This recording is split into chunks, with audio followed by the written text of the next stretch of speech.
Je suis ravie de vous retrouver aujourd'hui et j'avais envie de vous parler du changement, le changement de vie, le changement de lieu de vie, le changement de job, le changement de situation familiale. Bref, c'est le thème du jour, on aborde le changement, c'est jeudi, c'est Julie, bonjour et bienvenue à tous. Plusieurs expériences ont été réalisées sur les théories du changement et dans un groupe de personnes, on a demandé aux personnes de se regarder par deux et de prendre une minute le temps de se regarder, puis de se retourner et de changer quelque chose sur leur apparence physique. Les études prouvent que 85% des gens enlèvent quelque chose. Seulement 10% changent de côté un bracelet, une bague, l'écharpe mise à l'envers, etc. Et seulement 5% ajoutent quelque chose. Ce qui veut dire que dans l'inconscient collectif, le changement est assimilé à une perte, à quelque chose qu'on nous enlève. Donc je pense que ça pourrait justifier ce pourquoi on est réfractaire au changement et je vais vous livrer des outils pour vous en sortir si vous êtes dans une situation de changement.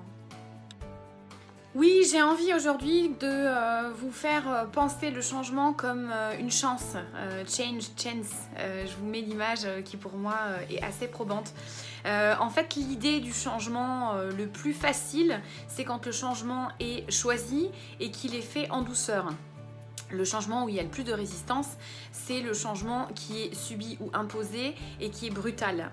Vous voyez ici la photo, le diagramme.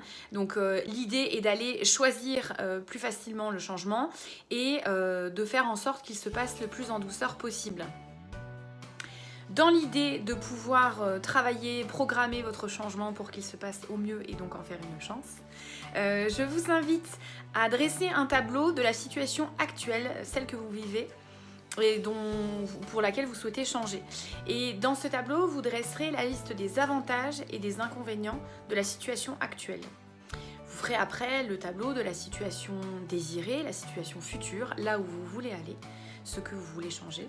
Et vous ferez la même liste des avantages de cette nouvelle situation, de cet état désiré, et la liste des inconvénients.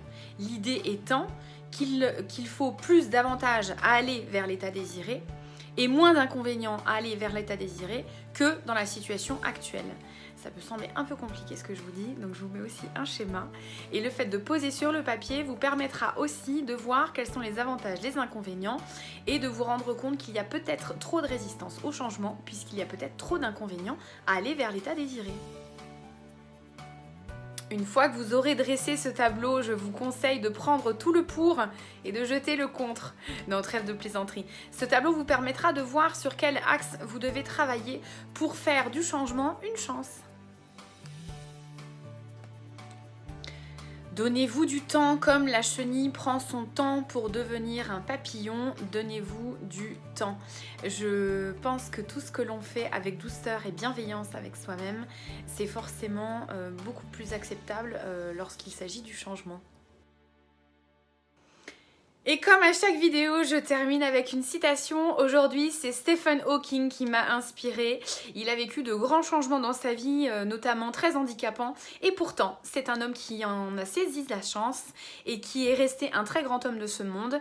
Stephen Hawking a dit « L'intelligence, c'est la capacité de s'adapter au changement ». Alors, je vous souhaite d'être intelligent émotionnellement et de vous adapter au changement puisque nous sommes en train de subir un très grand changement dans ce monde. Je pense que ce monde est arrivé au bout d'un fonctionnement et que c'est à nous de réinventer la suite. Alors, choisissons le changement, choisissons la chance de changer et plutôt que de subir ce qui est en train d'arriver et de mal vivre la suite. Je vous souhaite une bien belle journée, un beau jeudi et à très bientôt.